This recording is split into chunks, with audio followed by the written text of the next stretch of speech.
Hello everyone, अस्सलाम वालेकुम। कैसे हैं आप लोग? मैं ठीक हूँ, अल्लाह का शुक्र है। तो मैं ना अम्मी के घर आ गई थी अपना ब्लैंकेट धोने के लिए। ये और रह गया है, एक तो मैंने धो लिया था परसों और ये और रह गया था तो मैंने सोचा इसको भी मैं धो लेती हूँ। और उसको धोने के बाद मेरी बहुत ज़्यादा तबीयत ख़राब हो गई, मुझे ना नज़ला हो गया, बहुत ज़्यादा खांसी ज़ुकाम बुखार सा होने लगा था। क्योंकि पानी में इस तरह से काम करना ना नुकसान हो रही है। सुबह शाम की जो है वो ठंड हो रही है, दोपहर में तो गर्मी होती है। तो यहाँ पर जो है मैं इसको धो के डाल दूंगी अम्मी की छत पे। अम्मी की छत है काफ़ी बड़ी और धूप भी रहती है शाम तक। मेरे घर में अच्छा धूप एकदम चली जाती है और पैप भी नहीं है वहाँ पर, पैप से अच्छा धुल जाता है कंबल। तो यहाँ मैं ऊपर डाली होंगी, अम्मी ने भी धोया अपना कंबल, वो पड़ा है ऊपर, वही उसके बराबर में मैं डाल दूंगी। तो ये ना सूख जाएगा शाम तक अच्छे से। उसके बाद ये देखो मैंने इस तरह से बिछा के इसके ऊपर सर्फ डाला था। माहिरा और अमीरा भी खूब इंजॉय कर रही थी, इसके ऊपर चढ़ गई थी कम्बल के ऊपर। खूब मैंने इस तरह से इसको मला था पैरों।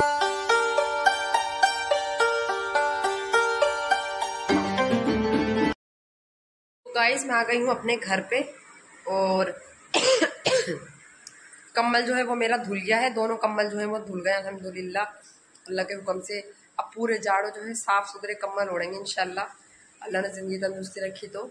और अब मुझे ना वो हो गया, नज़ले का अटैक हो गया बहुत ज़्यादा, आवाज़ भी मेरी भारी हो गई है क्योंकि पूरी भीग गई थी। मैंने कम्बल धोया तो एक परसों धोया था और एक आज धोया है। अम्मी के घर धोया मैंने क्योंकि यहाँ पर ना पैप नहीं है मेरे पास। पैप से जो है बहुत अच्छा धुलता है कम्बल। टोटी में जो पानी आता है उससे मग्गे से धो वो बात नहीं आती, इसलिए पैप का जो पानी होता है वो प्रेशर के साथ आता है, तो उससे मैंने कम्बल धोया अम्मी के घर। और अम्मी की छत जो है काफ़ी बड़ी है माशाल्लाह से, तो वहाँ पर मैंने उस पर ना ग्रिल पे पूरा डाल दिया है। वो कल तक सूखेगा इंशाल्लाह, आज तो सूखेगा, कल तक सूखेगा। तो अभी जो है मैं जा रही हूँ कबाबों का कीमा उबालने के लिए। खाने में सोच रही हूँ क्या बनाऊँ, तो वो रखी थी साफ बोटियाँ, क्योंकि गोश्त हमारे यहाँ खाया नहीं जाता, बहुत कम खाया जाता है, तो साफ बोटियाँ तो बिल्कुल भी नहीं खाई जाती हैं। तो यहाँ पे जो है साफ बोटियाँ रखी हुई। यहाँ पे मैंने ले ली है चने की दाल और यहाँ ले लिया है मैंने गोश्त, पानी में डाल दिया है। और इधर निकाले हुए मसाले। अब मैं जो है इसको उबालने रख देती हूँ। अब देखो इसको आज बनाऊंगी नहीं बनाऊंगी क्योंकि इसको उबालने में भी टाइम लगता है और पीसने में भी। अच्छा मेरी जो सिल है वो टूट चुकी है, ये देखो आधी रह गई है सिल, ये टूट गई है। तो मिक्सर में जो है वो बात नहीं आती, कबाबों का कीमा पीसो तो मुझे सिल का ही पिसा हुआ ज़्यादा अच्छा लगता है। उसी के जो कबाब होते हैं वो बहुत अच्छे बनते, जालीदार कबाब बनते। और इस पे मिक्सर में पीसने में वो बात नहीं आती, सिल पे अच्छा पीसता है कबाबों का कीमा। तो देखते हैं क्या होता है, पहले मैं उबालने रख देती हूँ, फिर आप लोगों से मिलती हूँ, ठीक है? ब्लॉग में बने रहना, वीडियो पूरी देखना। गाइस यहाँ पर मैंने सारी चीज़ें जो है वो रेडी कर ली हैं। यहाँ पर चने की दाल धो ली है, यहाँ पे मैंने गोश्त ले लिया है और ये ना आधा किलो गोश्त है। साफ बोटी है। मैं जैसे गोश्त लाती हूँ ना थोड़ा थोड़ा बचाती रहती हूँ, उसमें से एक दो बोटी, तो इस तरह से ये इतना हो गया है बचा के। साफ बोटी मैंने सारी जो है वो बचा ली थी। और अब जो है मैं इसके कबाब बनाऊंगी इंशाल्लाह। तो ये देखो, और ये सारी जो है साफ बोटियाँ ये खाई नहीं जाती हैं, तो कम से कम ये आधा किलो गोश्त हो गया है बचा के। और यहाँ पर मैंने सारे खड़े मसाले ले लिए हैं, ये कुकर ले लिया, इसमें अब हम इसको उबालने के लिए रख देंगे।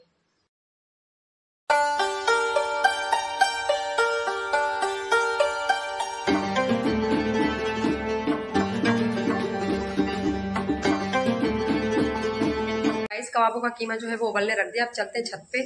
छत पे जो है माहिरा पटाखे फोड़ रही है और चलते हैं, चल के देखते हैं, ठीक है? तो छत पे आने के बाद पता चला हवा कितनी तेज चली, ठंडी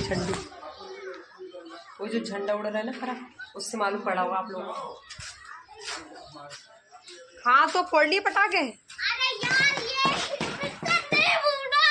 मैं फोड़ के देती हूँ।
तो गाइस यहाँ पे कबाबों का कीमा जो है वो उबल के रेडी हो गया है और मैंने हरी मिर्चें और प्याज काट के एक साइड में रख दी हैं और हरा धनिया 2-3 बार धो के पानी में छोड़ दिया था। जो भी रेता वेता होता है ना वो तली में आ जाता है। और अब जो है मैंने सब चीज़ें मिला के और मैंने कबाब जो है वो तलने के लिए रख दिए हैं। गरम गरम कबाब तलूँगी मैं और पराठे बनाऊँगी, बच्चों को और हस्बैंड को जो है वो खाना खिलाऊँगी गरम गरम, उसके बाद मैं खा लूँगी। तो यहाँ पर कबाब जो है बहुत अच्छे से सिकने लगे हैं। और मेरा गला इतना ज़्यादा ख़राब हो रहा है, बहुत ही ज़्यादा ख़राब हो रहा है, गले में दर्द भी बहुत है। तो यहाँ पे जो है मैंने मैदा गूंद के रख दी थी, ये अच्छे से हो गई है सॉफ्ट। अब मैं बना लूँगी पराठे गर्मा गर्म। आप लोग भी आएँ और कबाब पराठा खा लें हमारे साथ। और आवाज़ जो है इस टाइम तो बिल्कुल ही, जब कोई काम करने बैठो ना मतलब बोलने वाला, तो आवाज़ जो है बिल्कुल बंद हो जा रही है, निकल ही नहीं रही है। तो यहाँ पे जो है कबाब जो है अच्छे से सेक लूँगी, मैं तल लूँगी तेल में।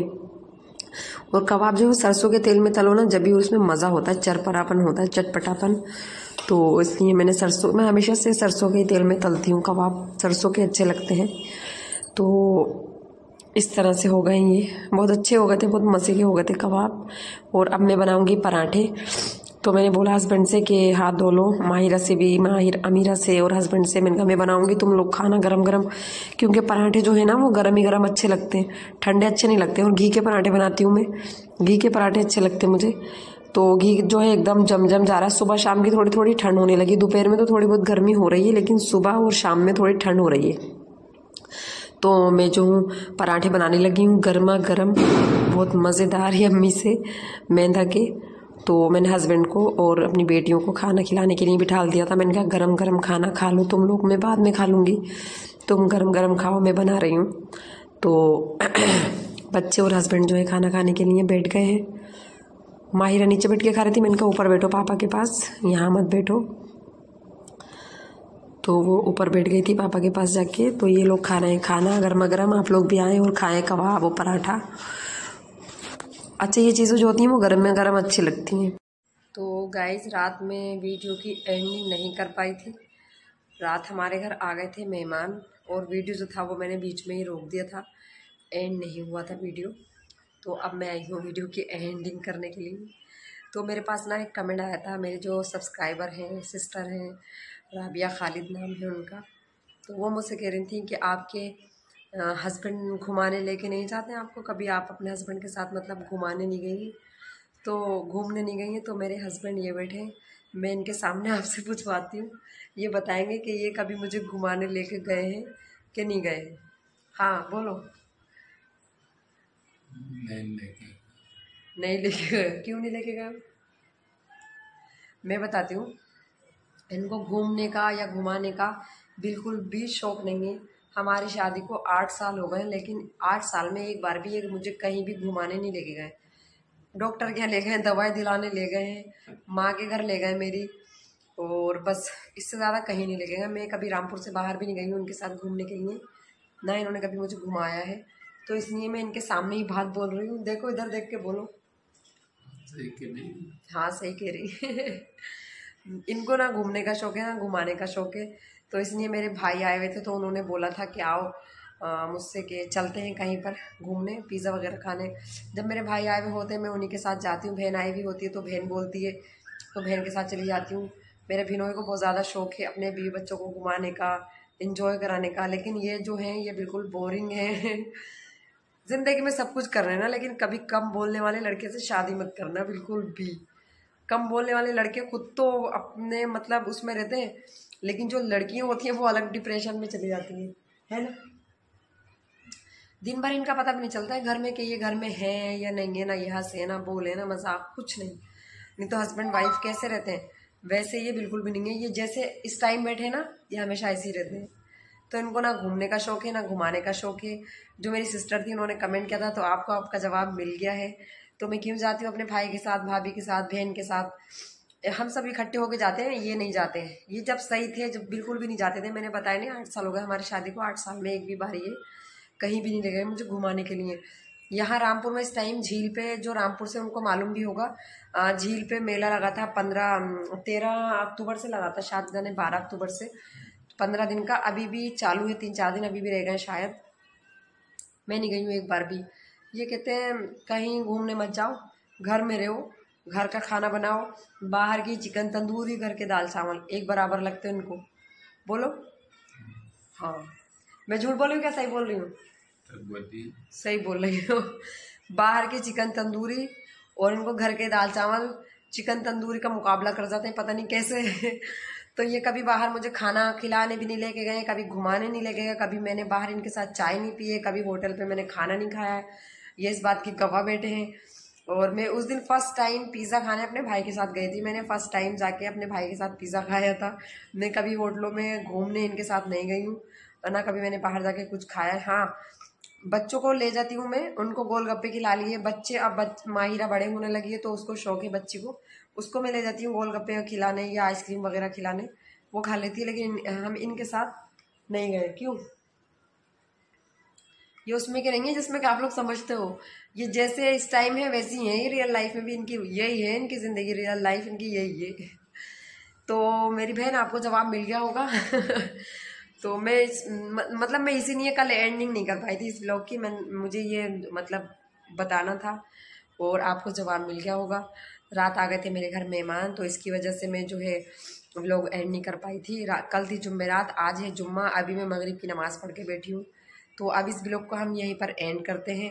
अगर आप लोगों को वीडियो अच्छा लगा करे तो लाइक शेयर कमेंट ज़रूर करना, और चैनल को सब्सक्राइब करे बगैर बिल्कुल भी मत जाना, और वीडियो को लाइक ज़रूर किया करें और फुल वॉच किया करें। ठीक है, फिर मिलेंगे इंशाल्लाह एक न्यू ब्लॉग में। तब तक के लिए अपना बहुत सारा ख्याल रखना, मुझे दुआओं में याद रखना, और इनसे बोलो, कमेंट करना। मैं फिर इनको दिखाऊंगी कि बोला करो, हंसा करो, घूमने जाया करो, इंजॉय किया करो। आप लोग कमेंट करना अच्छे अच्छे, फिर मैं इनको दिखाऊंगी, इनको यकीन आएगा फिर। ठीक है, चलो हम यहीं पर एंड कर देते हैं इस ब्लॉग को। ठीक है, बाय बाय, अल्लाह हाफिज़। बाय कर दो, बाय, अल्लाह हाफिज़।